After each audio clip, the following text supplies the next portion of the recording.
বেশ কয়েকটা দিন কেটে গেছে। এখন আমার পাও পুরো ঠিকঠাক। এই কয়দিন রনিত আমার পিছন একদম ছাড়েনি বললেই চলে।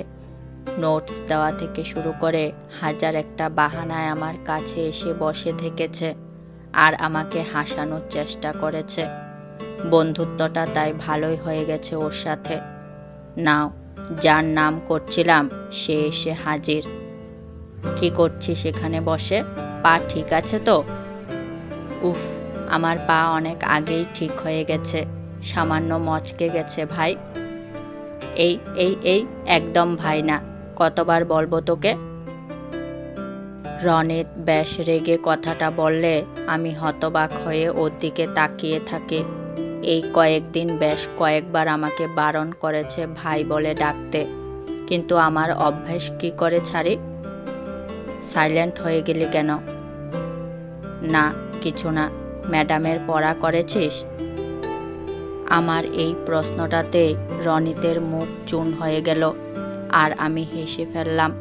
হাসতে হাসতে শুয়েই পড়েছি আমি বেঞ্চে। ম্যাডাম কোনো পড়া দেয়নি, তুই আমাকে ভয় দেখালি তাই না? আমি উত্তর কি দেব? রনিতের রিয়াকশন দেখে হেসেই চলেছি। হাসতে হাসতে থেমে গেলাম রনিতের পিছনে এসে দাঁড়ানো একজোড়া পা দেখে। আদি, উনি আবার এখানে এসেছেন কেন? রনিত, আমার মৌমির সাথে কিছু কথা আছে প্রাইভেট। রনিত পিছনে তাকিয়ে আদির কথা শুনে একবার আমার দিকে তাকালো, তারপর বেরিয়ে গেল আমাকে বলে।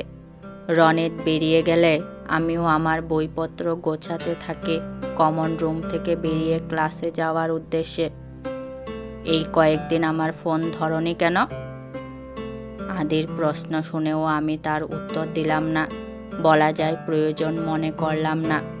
উনি আবার জিজ্ঞেস করলেন, ভার্সিটিতে কতবার কথা বলার চেষ্টা করেছি আমি তোমার সাথে? আমি এইবারও উত্তর না দেওয়ায় উনি আমার হাত ধরে বাধা দিয়ে বললেন, আমাকে ইগনোর করার কারণটা কি? অন্য ছেলেদের সাথে তো খুব হেসে কথা বলা যায়, তাহলে আমার সাথে কথা বলতে কোথায় বাধে? আমার মাথাটা চট করেই গরম হয়ে যাওয়ায় আমি ওনার হাতটা ঝাড়া মেরে ছাড়িয়ে বললাম, কেন কথা বলবো আমি আপনার সাথে? কে হন আপনি আমার, যে আপনার সাথে কথা বলবো আমি? আচ্ছা, রনিত, অঙ্কিত এরা তোমার কে হয়?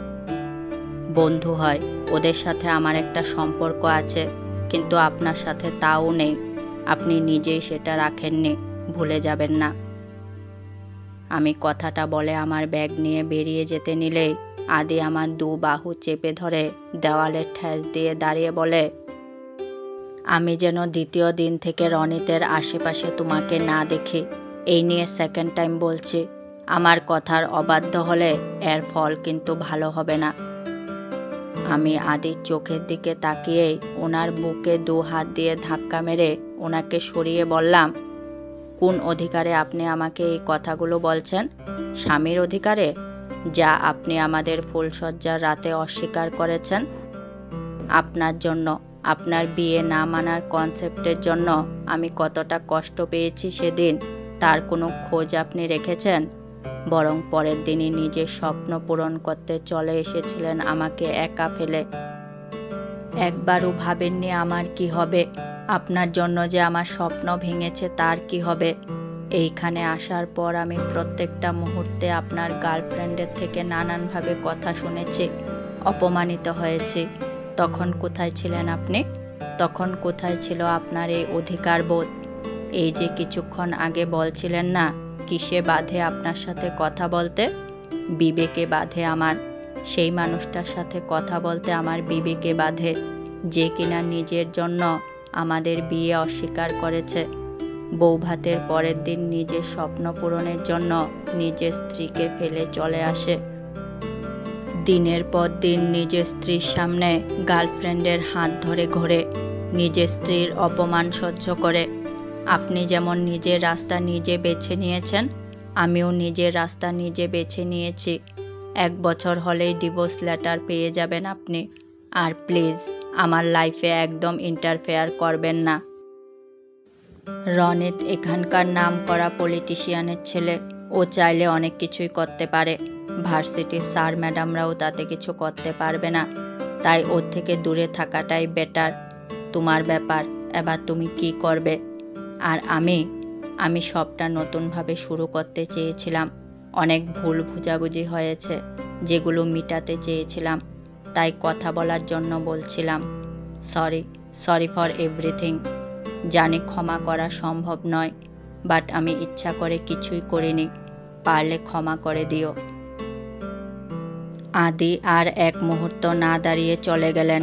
আমি আমার কথা শেষ করে চলে যাচ্ছিলাম, তখন হঠাৎ করে উনি কথা বলা শুরু করেন আর তা শেষ করেই চলে যান। কিন্তু যাওয়ার সময় উনি চোখে হাত দিলেন। ওনার চোখে কি জল ছিল? কথাগুলো বলার সময়ও কেমন গলাটা ধরে আসছিল মনে হলো। কথাগুলো ভাবতে ভাবতে আমি ওখানেই বসে পড়লাম।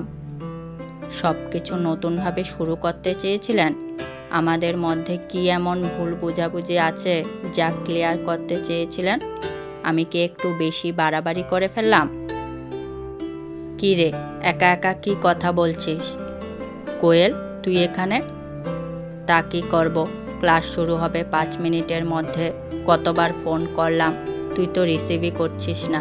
কি হয়েছে? পরে বলবো সব, এখন চল। কোয়েলকে আর কিছু বলার সুযোগ না দিয়ে আমি চলে গেলাম। মাথার মধ্যে আদির কথাগুলোই খালি ঘুরছে। আজকে মনে হয় না ক্লাসে মন বসবে। ক্লাস কোনো রকমে শেষ করে কারোর সাথে কথা না বলে সোজা হোস্টেলে চলে গেলাম। সন্ধ্যায় আদি বাংলোর বাগানে বসে আছে একা একা। মাঝে মধ্যেই গাল মুছছে হাত দিয়ে। কারণ আদি কাঁদছে। হ্যাঁ, আজ মৌমির কথাগুলো তার একটু বেশি খারাপ লেগেছে। মৌমির কিছু কথায় যেমন রাগ হচ্ছে, তার থেকে বেশিরভাগ কথায় সে কষ্ট পাচ্ছে। আদি কোনোদিনও খুব না কষ্ট পেলে কাঁদে না। আজ পর্যন্ত নিজের বাবার ব্যবহার ছাড়া কাউর ব্যবহারে সে কাঁদেনি। এমন সময় কেউ একজন আদির কাঁধে হাত দেয়। আদি পাশ ফিরতে অবাক হয়ে বলে ওঠে, তুই এখানে কেন? কাকে আশা করেছিলি? আদি পাশ ফিরে দেখে একটা ছেলে দাঁড়িয়ে আছে। অন্ধকারেও চিনতে অসুবিধা হয়নি আদির ছেলেটিকে। ছেলেটি আদির পাশে বসতে নিলে আদি উঠে ছেলেটিকে জড়িয়ে ধরে, যার ফলে ছেলেটি একটু অবাক হয়ে যায়।